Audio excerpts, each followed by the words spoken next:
저와 여러분이 한 절씩 교도하겠습니다. 사울은 그가 죽임당함을 마땅히 여기더라. 그날에 예루살렘에 있는 교회에 큰 박해가 있어 사도 외에는 다 유대와 사마리아 모든 땅으로 흩어지니라.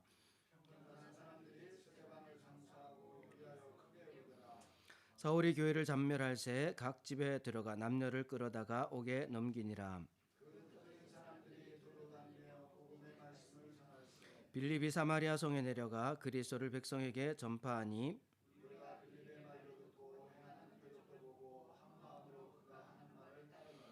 많은 사람에게 붙었던 더러운 귀신들이 크게 소리를 지르며 나가고 또 많은 중풍병자와 못 걷는 사람이 나으니 그 성에 큰 기쁨이 있더라. 아멘. 오늘 본문 말씀으로 강의 10번째 시간 큰 기쁨이 있더라 라는 제목으로 함께 말씀을 나누도록 하겠습니다. 우리 옆에 계신 분들에게 기쁨이 있으십니까? 한번 물어보세요. 기쁨이 있으세요? 큰 기쁨이 있으세요? 작은 기쁨이 아니라 큰 기쁨. 작은 기쁨밖에 없으면 안 되고 큰 기쁨이 있어야 합니다. 오늘 주제가 큰 기쁨이 있더라입니다. 오늘도 저와 여러분이 주님만을 바라보는 은혜가 있기를 바랍니다. 우리가 주님을 바라보면 주님께서 우리에게 구원의 기쁨을 주시고 또 부활의 생명의 은혜도 주실 줄 믿습니다. 7장에서 스데반은 이를 갈면서 달려드는 수많은 무리 속에서도 주님을 바라봤습니다. 7장 55절에 성령 충만하여 하늘을 우러러 주목하여 하나님의 영광과 및 예수께서 하나님 우편에 서신 것을 보고 말하되 보라 하늘이 열리고 인자가 하나님 우편에 서신 것을 보노라. 누구도 보지 못하였지만 스데반의 눈에는 주님이 보였습니다. 성령으로 충만한 사람들의 눈에는 그 이를 갈며 다닐려드는 사람들이 보이는 것이 아니라 영광 중에 계시는 주님이 보이는 거죠. 그 상황이 보이는 것이 아니라 정말 그 모든 상황 속에서 나와 함께하고 계시는 그 주님을 바라볼 수 있을 때 우리는 그 모든 상황들을 이길 수 있게 됩니다. 그리고 그런 성령의 사람들을 통하여서 오직 성령이 너희에게 임하시면 너희가 권능을 받고 온 유대와 사마리아 예루살렘과 온 유대와 사마리아 땅끝까지 이르러 증인이 되는 거죠. 그 예수 그리스도를 성령 충만하여서 예수 그리스도를 증거하는 대표적인 인물이 스데반이고 또 오늘 본문에 나오는 빌립입니다. 7 집사 중에 2명이죠. 이들의 특징 지난주에 나눴죠. 이들의 특징이 뭡니까? 첫째는 이들은 무명이에요. 무명. 이들이 어디에서 출생했고 어느 지방 출신이고 출신 성분이 어디인지 그 성장 배경이 어떻게 되는지 그리고 가족 사항이 어떻게 되는지 어떤 일을 했는지 아무것도 기록되어져 있지 않습니다. 스데반도 그렇고요. 빌립도 그래요. 그러니까 무명이라는 말이에요. 단지 이들의 공통점은 뭡니까? 성령과 지혜로 충만했던 겁니다. 성령과 지혜로 충만한 무명이지만 성령으로 충만한 사람들 그들을 통해서 예수 그리스도가 증거되게 되죠. 이들은 직분이라든지 어떤 환경이라든지 아니면 지역이라든지 모든 것을 초월해서 어디에서나 예수 그리스도를 증거합니다. 스데반은 첫 순교자가 되죠. 사도들이 아니라 무명인, 그죠? 그 출신 성분도 모르고 가족 배경도 모르고 성장 과정도 모르고 지금 무엇을 하고 있는 사람인지도 모르지만 성령 충만한 스데반이 첫 순교자가 됩니다.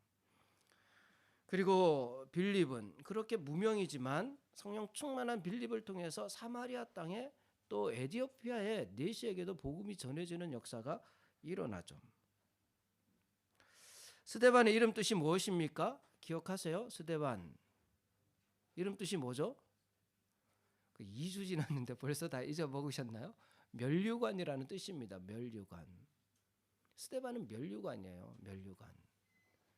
모든 성도들이 하나님 앞에서 받게 될 면류관입니다.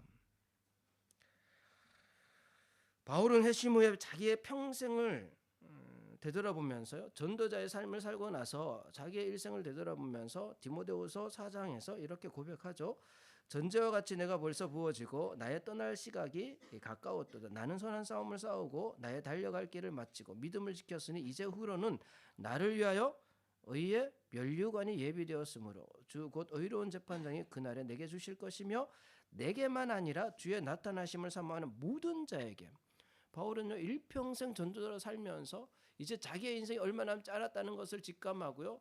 이제 곧 내가 주님 곁으로 가게 되겠구나. 그런데 그 주님 곁으로 가게 될 때 주님께서 나에게 그 예비하신 의의 멸관을 주실 것이다. 이 믿음이 있었어요. 그리고 나에게만 아니라 주의 나타나심을 사모하는 모든 자에게도. 그러니까 우리 모든 성도들에게 하나님께서는요. 예수님께서는 면류관을 주시려고 준비하시는 거예요. 면류관을. 그러니까 믿음을 지킨 성도들에게 주어진 상급이죠. 요한계시록 2장 11절에 너는 장차 받을 고난을 두려워하지 말라. 볼지어다 마귀가 장차 너희 가운데서 몇 사람을 옥에 던져 시험을 받게 하리니 너희가 10일 동안 환난을 받으리라. 내가 죽도록 충성하라. 그리하면 내가 생명의 관을 내게 주리라. 생명의 관, 면류관이에요. 면류관. 죽도록 충성하라. 우리가요 이 혼란스러운 시대 속에서 믿음을 지키고 살면 주님께서는 그것을 기쁘게 여기시고 우리에게 면류관을 주시죠. 그리고 계시록 4장 4절에 또 보좌에 들려 24 보좌들이 있고 그 보좌들 위에 24 장로들이 흰 옷을 입고 머리에 금관을, 금면류관이에요. 금면류관.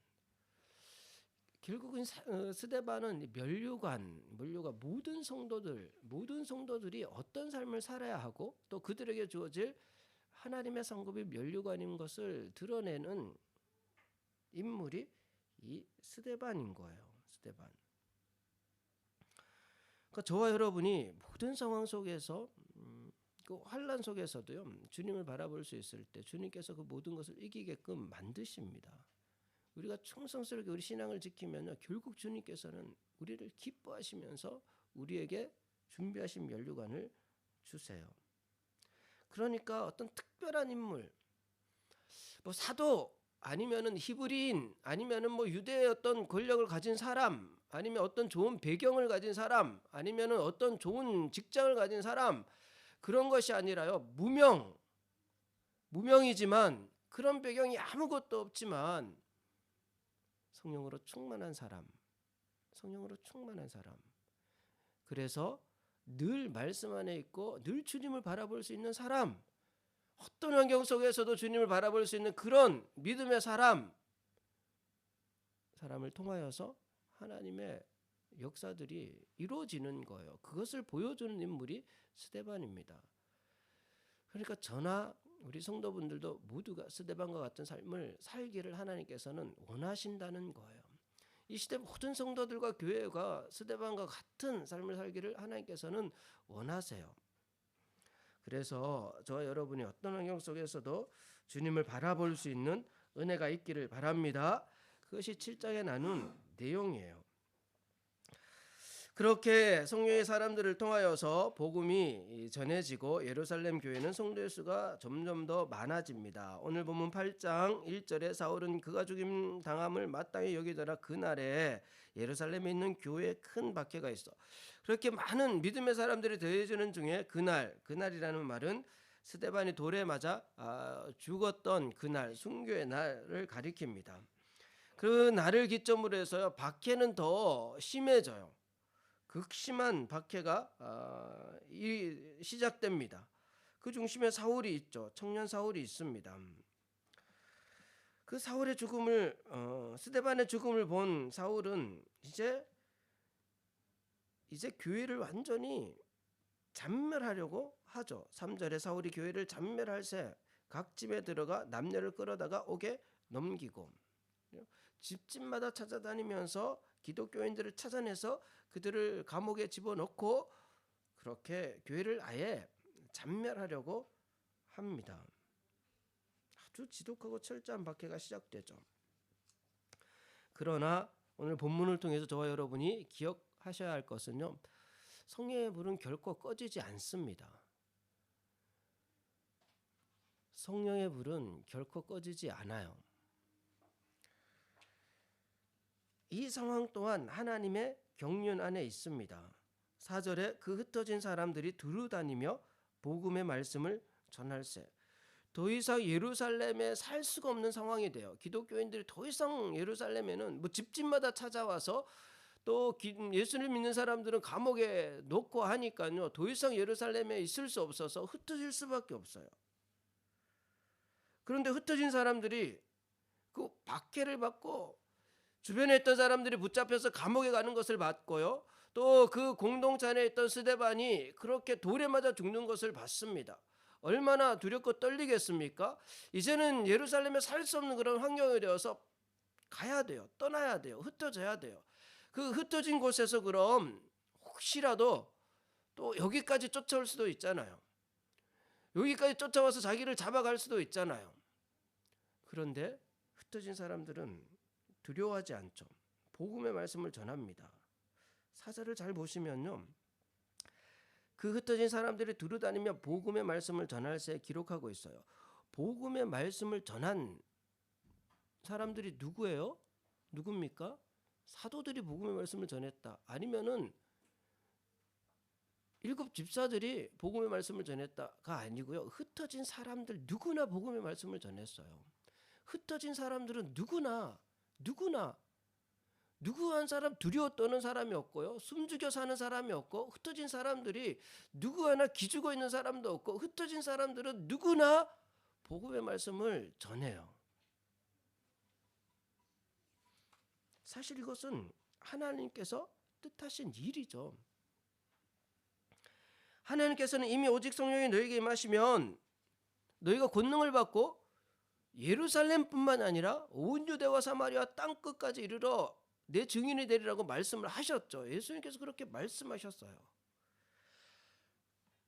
그리고 성령이 임했습니다. 그들이 눈으로 보고 귀로 들었어요. 성령이 임하면서 그 권능들이 나타나기 시작해요. 그리고 하나님의 말씀이 왕성하여서 날마다 믿는 사람들이 더해지는 것을 그들이 봤어요. 야, 정말 예수님 말씀하신 것처럼 성령이 임하셨네. 예수님 말씀하신 것처럼 권능이 나타나네. 이사와 기적들도 나타나네. 이 핍박 속에서도 매일같이 믿는 사람들이 더해지네. 그들이 봤어요. 그런데 그들은 여전히 예루살렘에 머물러 있습니다. 예수님께서 예루살렘과 온 유대와 사마리아 땅끝까지 이르러 내 증인이 되리라고 말씀하셨는데, 그 성령께서 임하시고 권능이 나타나고 그 엄청난 역사들을 본인들이 보고 있는데, 근데 예루살렘을 떠나지는 않아요. 여전히 예루살렘에 머물러 있습니다. 이제 스데반의 순교와 더불어서 극심한 박해가 있고 이제 어쩔 수 없이 흩어져야 되는 그런 상황이 됩니다. 어쩔 수 없이 흩어져야 되는 상황이 돼요. 근데 흩어져서 보니까 더 이상 예루살렘에 있을 수 없어서 사마리아 땅으로 여기저기 흩어져서 보니까 거기에서 자기가 또 말씀을 전하고 있는 거예요. 복음의 말씀을 전하고 있는 거예요. 자기의 의지도 아닙니다. 자기의 힘으로가 아니에요. 예루살렘 교회 특징이 뭐였습니까? 하나님의 말씀이 왕성하여지더라. 주체가 뭐였습니까? 하나님의 말씀이었어요. 말씀이 막 교회를 이끌어가는 거예요. 말씀이 막 성도들을 주장하는 거예요. 사람이 주체가 아니라 이 말씀이 사람들을 움직이는 거예요. 그 흩어지고 나서 보니까 그들도 여전히 이제 자기 안에서 말씀이 역사여서 그 복음의 말씀이 자기를 통해서 어떤 사람들을 통해서 막 전해지게 되는 거예요.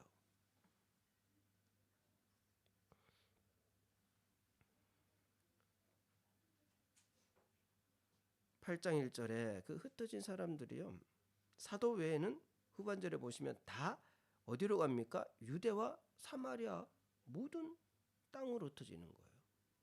1장 8절에 예수님을 통해서 하신 말씀처럼 예루살렘과 온 유대와 사마리아 땅 끝까지라고 말씀하셨는데, 박해로 인해서 사람들이 어디로 흩어지냐면은 유대와 사마리아와 온 땅으로 흩어지게 된 거예요. 하나님 말씀, 주님께서 하신 말씀대로 그렇게 된 거죠. 세상은 결코 하나님을 이길 수 없습니다. 아무리 세상의 권력자들이요, 어떤 뭐 세상에 나는 새를 떨어뜨릴 만한 그런 권력을 가진 사람이 있다고 해도요, 세상은 하나님을 이길 수 없어요. 결코 이길 수 없습니다. 모든 역사는요, 하나님께서 주권적으로 역사하고 계시죠. 저와 여러분이 사실을 믿고 하나님 안에서 정말 평안과 또 기쁨을 얻을 수 있어야 해요. 흩어진다고 해서, 고난이 있다고 해서, 박해가 있다고 해서 그런 것들에 대해서 부정적으로 생각할 것이 아니라, 피하려고 할 것이 아니라, 그 모든 것이요 하나님의 경륜 안에 있다는 사실을 우리가 믿고, 그 안에도 하나님의 선한 뜻이 있음을 우리는 믿고 하나님 안에서 평안할 수 있어야 되죠. 안식할 수 있어야 되죠. 아니, 사울이 이렇게 막 득달같이 달려들면, 그죠? 교회를 잔멸하려고 하면 이제 뭐 교회가 사라졌더라, 더 이상 예루살렘에 교회는 없더라, 기독교인들은 없더라, 뭐 이렇게 돼야 되는데 성령께서 역사하시니까 그러지 않죠. 일반적이라면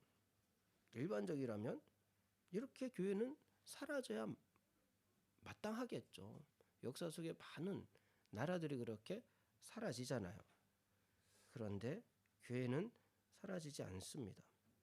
성령의 역사는 계속 이어져요.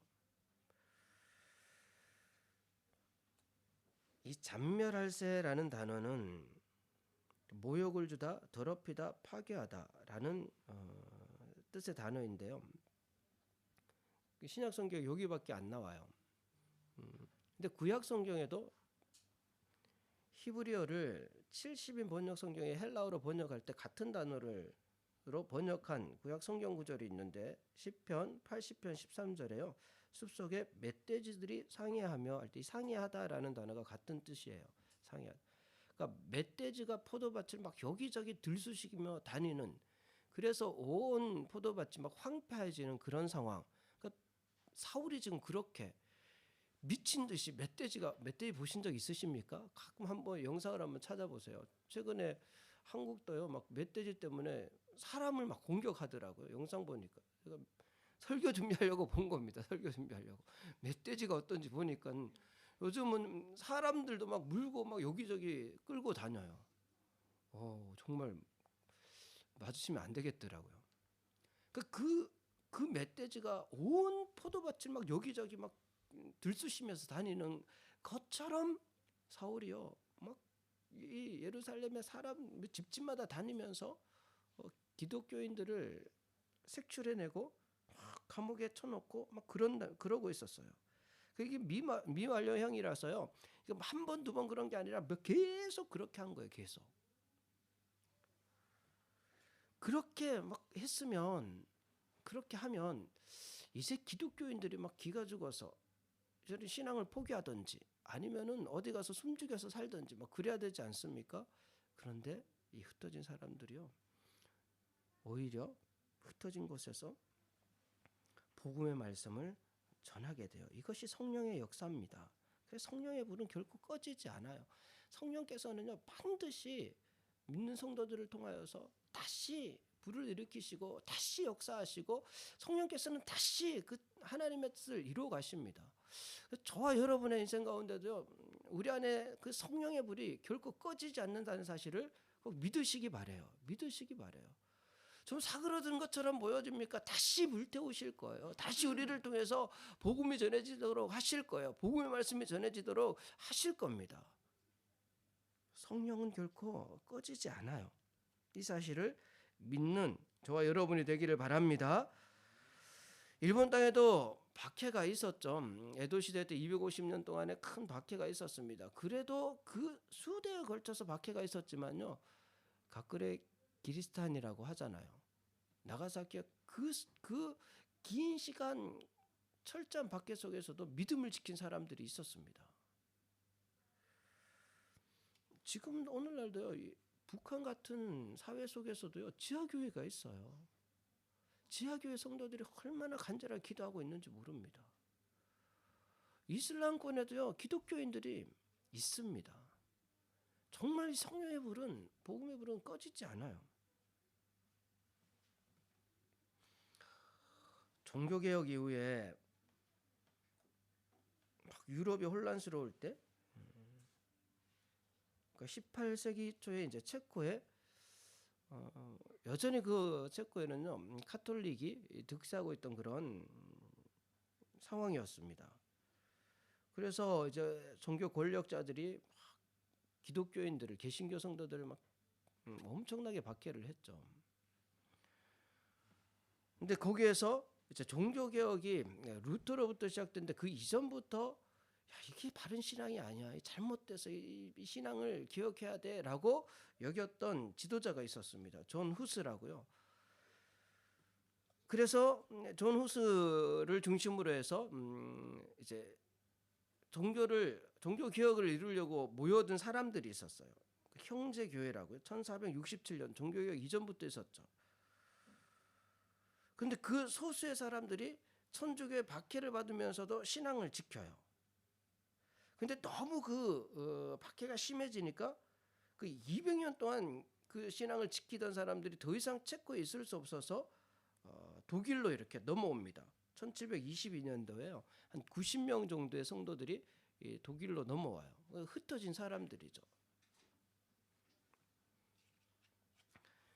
그 체코를 두 지역으로 나누는데 모라비안이라는 지역이랑 또 보헤미안 이렇게 두 지역으로 나눈다고 합니다. 그 독일로 흩어져 왔던 사람들이 주로 이제 모라비아라는 지역의 출신이라서요.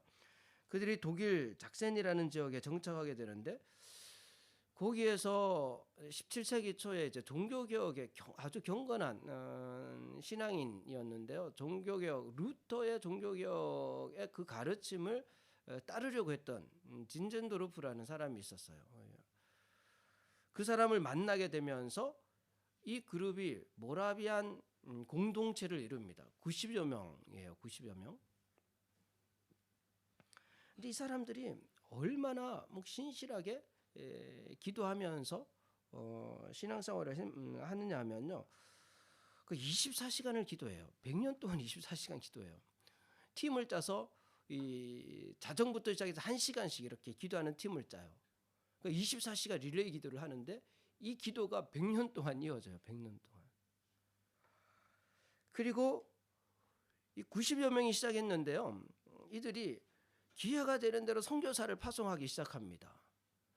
그래서 지난 그 종교개혁 이후에 200년 동안 개신교에서 파송한 선교사보다도 이 모라비안 공동체가 파송한 선교사들이 더 많아요. 3,000명에 가까운 선교사들을 전 세계에 파송하게 돼요. 파송하면서 뭐라고 하냐면 선교사를 파송할 때요. 야, 복음을 전하다 죽으라. 그리고 잊혀져라.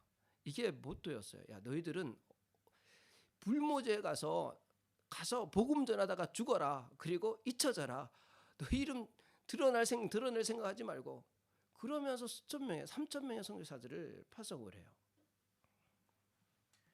그렇게 많은 사람들이 정말 선교사로 파송되어져서 복음을 전하다가 흩어져서 복음을 전하다가 죽어요. 잊혀져요. 진젠도르프는요. 그렇게 고백합니다. 나에게 한 가지 열정이 있다면 그것은 바로 예수님이다. 나에게 한 가지 열정이 있다면 예수님이야. 예수님 외에는 나는 더 이상 사모하는 것이 없어. 그 모라비안 공동체는요. 복음은 모든 피조물, 모든 민족에게 선포되어져야 한다. 오직 성령만이 유일한 선교사다. 인간은 성령의 대리인이요. 성령이 이미 예비하신 자들에게만 선교사로 갈 수 있다. 그리스도는 선교의 주인이고 그 자체를 주관하심으로 교회가 그리스도를 앞설 수 없고 교회가 선교를 주장할 수 없다. 이 모든 것은 성령이 하시는 일이고 예수님이 하시는 일이다. 라고 주장하면서 그렇게 그 모라비안 공동체를 통해서 영국의 요한 웨슬레라는 사람이 각성을 하게 됩니다. 미국의 선교사로 가다가 모라비안 공동체가요 폭풍 속에 폭풍으로 인해서 배가 침몰할 그런 위기 속에 다들 막 두려워 떨고 있는데 그 배에 이제 선교사로 미국에 가던 영국에서 미국으로 가던 요한 웨슬레가 타고 있었거든요. 근데 한쪽에서 막 하나님을 찬양하는 사람들이 있는 거예요. 너무나 평안하게 하나님을 찬양하며 기도하고 있는 사람. 도대체 저 사람들이 뭐야?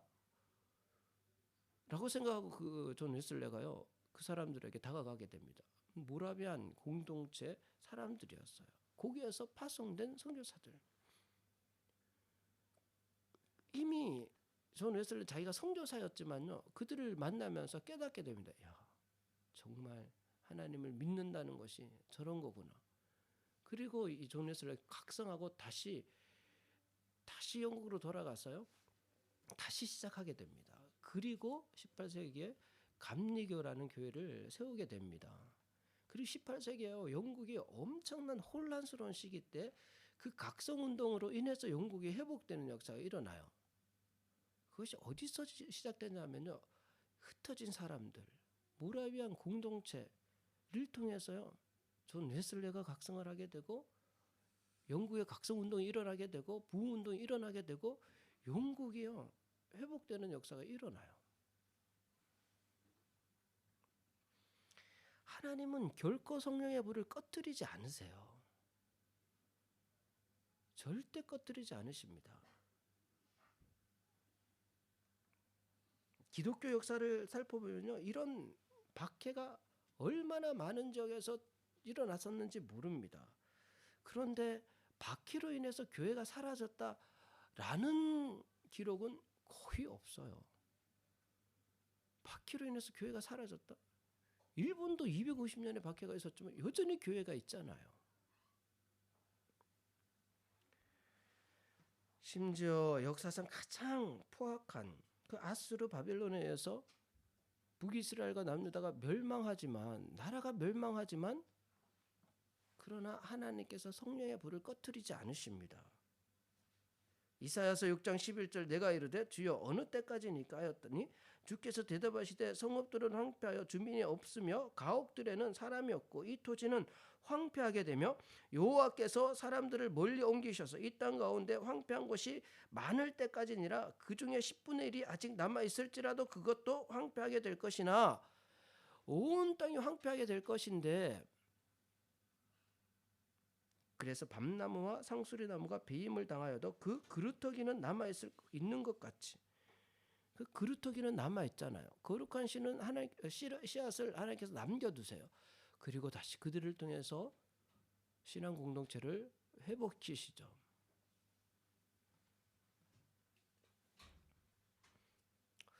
저와 여러분 안에 이미 성령께서 임하고 계신 줄 믿습니다.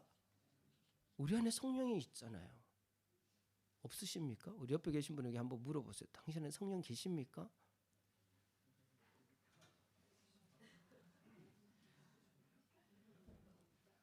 우리 안에 성령이 계시죠. 우리 안에 성령이 계시죠. 그 성령의 불이 꺼질까요? 결코 꺼지지 않습니다. 하나님께 꺼뜨리지 않아요.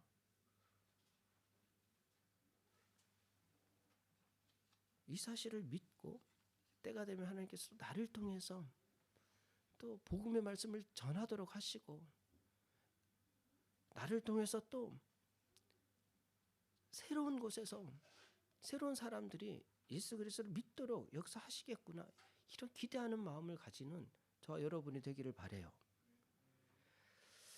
성령의 불이 꺼지지 않을 뿐만 아니라 이 불은요 들불처럼 번져가게 됩니다. 흩어진 사람들 중에 그 흩어진 사람들이 복음의 말씀을 전하는데 그 중에 빌립이라는 인물이 있어요. 빌립이라는 말의 뜻은요 말을 사랑하다. 이 말이 언어 말이 아니라요 동물 말을 사랑하다라는 이런 뜻입니다. 뭐 당시에 흔히 붙이는 이름이었어요. 자, 빌립이 5절에 사마리아 성에 내려가 그리스도를 백성에게 전파하니 무리가 빌립의 말도 듣고 행하는 표적도 보고 한 마음으로 그가 하는 말을 따르더라. 많은 사람에게 붙었던 더러운 귀신들이 크게 소리 지르며 나가고 또 많은 중풍병자와 못 걷는 사람이 나으니 그 성에 큰 기쁨이 있더라. 빌립으로 인해서요 이 사마리아 성에 큰 기쁨이 있게 됩니다. 복음의 궁극적인 목적은요 기쁨이에요. 구원의 기쁨, 하나님 안에서의 기쁨.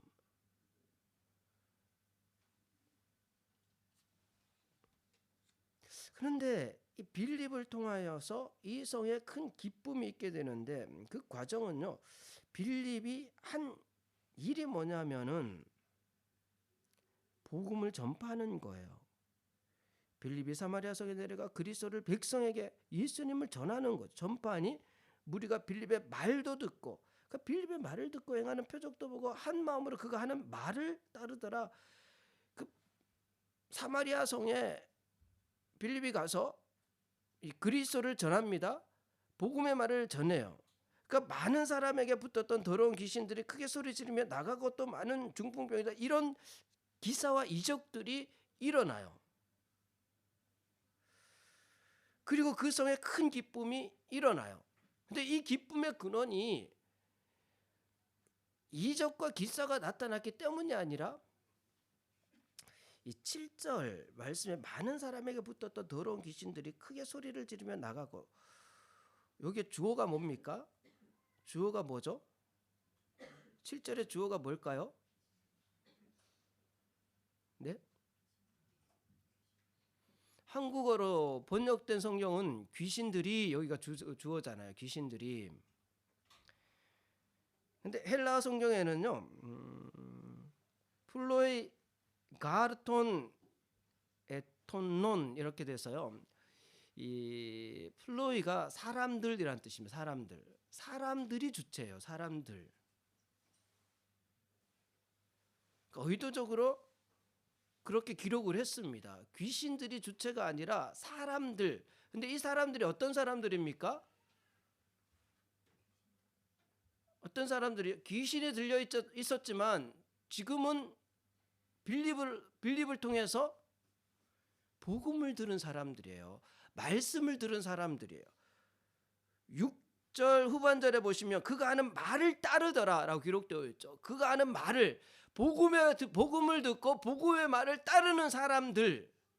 그러니까 복음의 말을 따르는 사람들 그들이 주체예요. 그들에 의해서 귀신들은 떠나가고 여러 가지 이적들도 나타나고 그들에 의해서 그 성에 큰 기쁨이 있게 되는 거예요. 있게 되는 거.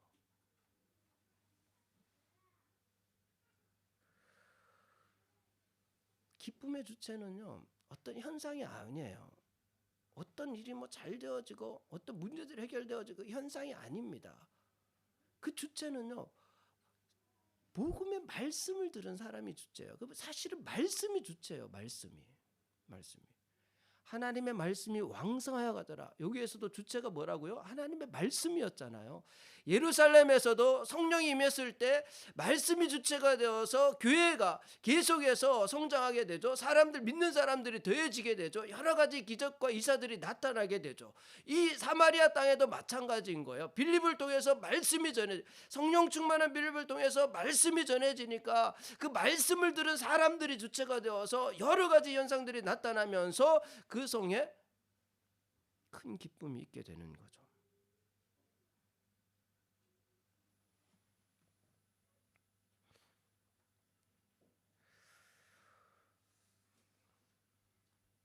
저와 여러분의 삶 속에서도 이런 기쁨으로 충만해지는 복이 있기를 바랍니다. 하나님께서 우리에게 말씀하셨죠. 데살로니가전서 5장 16절에 항상 기뻐하라. 항상 기뻐하라. 이 이후의 말씀을 잘 보시면 오늘은 왜 이 PPT를 안 보내주실까요? 항상 기뻐하라. 쉬지 말고 기도하라. 범사에 감사하라. 이것이 그리스도 예수 안에서 너희를 향하신 하나님의 뜻. 보세요. 항상 기뻐하라. 쉬지 말고 기도하라. 범사에 감사하라. 이것이 그리스도 예수 안에서 너희를 향하신 하나님의 뜻이니라. 성령을 소멸하지 말며 23절에요. 평강의 하나님이 친히 너희를 온전히 거룩하게 하시고 또 너희의 온 영과 온과 몸이 우리 주 예수 그리스도께서 강림하실 때 흠없게 보존하시기를 원하노라. 24절에 너희를 부르시는 이는 미쁘시니 그가 또한 이루시리라. 너희를 부르신 이는 미쁘시니 그가 또한 이루시리라. 하나님께서 우리를 부르신 하나님께서 미쁘시니 신실하시니 이루신대요. 그러니까 이 하나님께서 이루시는데 뭘 이루세요? 우리를 통해서 항상 성령을 소멸하지 않으시면서 우리에게 항상 기쁨과 범사에 감사하는 삶을 살 수 있도록 이끌어 가신다는 거예요.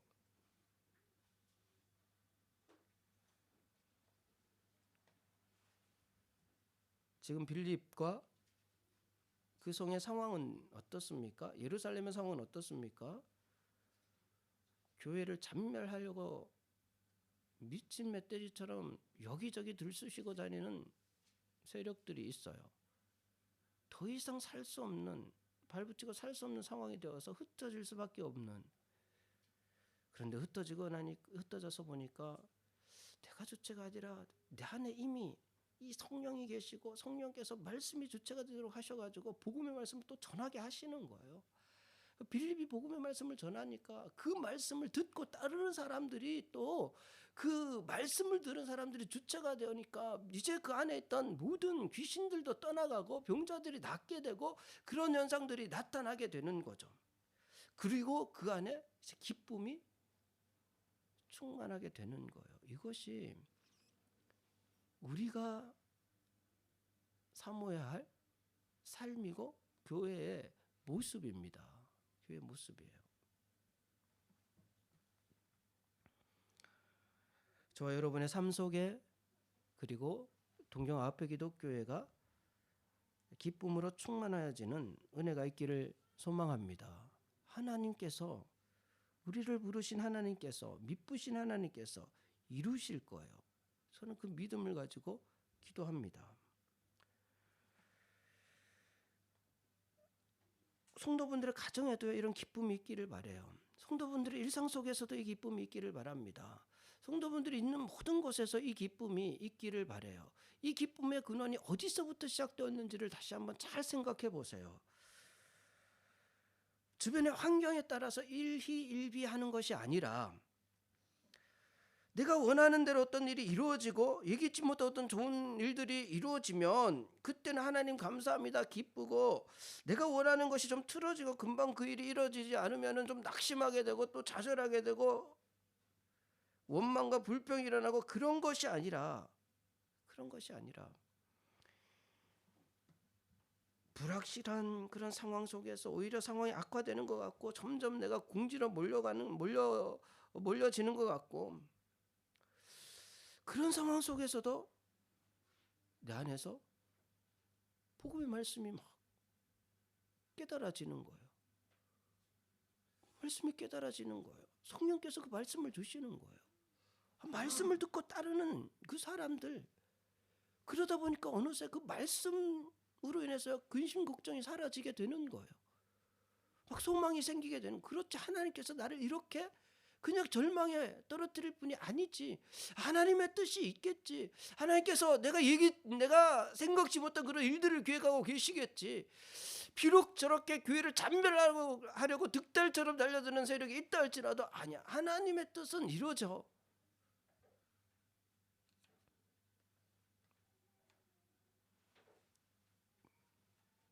하나님 사랑하는 자 그 뜻대로 부르심을 입은 자들에게는 모든 것을 합력하여 선을 이루신다고 하신 그 말씀. 그래, 하나님은 이 상황 속에서 또 역사하시지. 또 어떤 정말 이적을 일으키시지. 이 문제들을 또 해결해 주시지. 하나님은 미쁘시니까 그 모든 것을 다 이루시는 분이시지.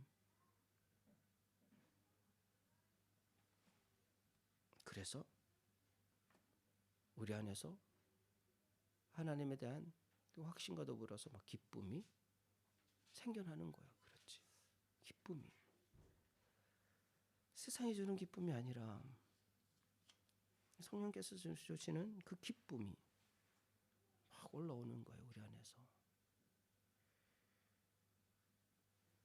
그래서 어느새 내 삶에 큰 기쁨이 있고, 어느새 우리 가정 안에 큰 기쁨이 있고, 어느새 내가 있는 직장 안에서 큰 기쁨이 있게 되고, 어느새 신앙 공동체 안에 큰 기쁨이 있게 되고,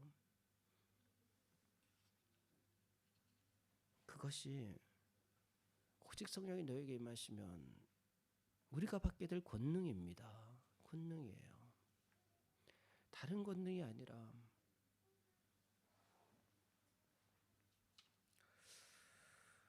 저와 여러분이 먼저는 우리 안에 성령이 계시다는 사실을 결코 잊지 않는 은혜가 있기를 바랍니다. 이미 우리 안에 성령이 계시죠. 근데 그 성령의 불은 결코 소멸되지 않습니다. 그 불은 절대 꺼지지 않아요. 하나님께서 미쁘신 하나님께서요. 그 불을 꺼뜨리지 않으십니다. 우리 안에 성령께서 영원히 떠나지 않으세요. 그 성령께서는 우리를 통해서 또 복음의 말씀을 기억나게 하시고요. 그 말씀을 전하도록 하십니다. 그 말씀을 따르는 사람들이 이제는 그 사람들이 주체가 되어서 그 사람 삶 속에는요. 그 삶을 가로막는 문제들이 하나하나 해결되게 돼 있어요. 귀신도 떠나가게 되고요. 병자들도 낫게 되는 역사들이 일어납니다. 그 현상이 아니라 우리 안에 성령께서 계시고 그 성령께서 말씀을 통해서 역사하시면 그런 현상들이 나타나요. 그리고요 그 말씀으로 인해서요 우리 안에 기쁨이 충만하여지게 돼요.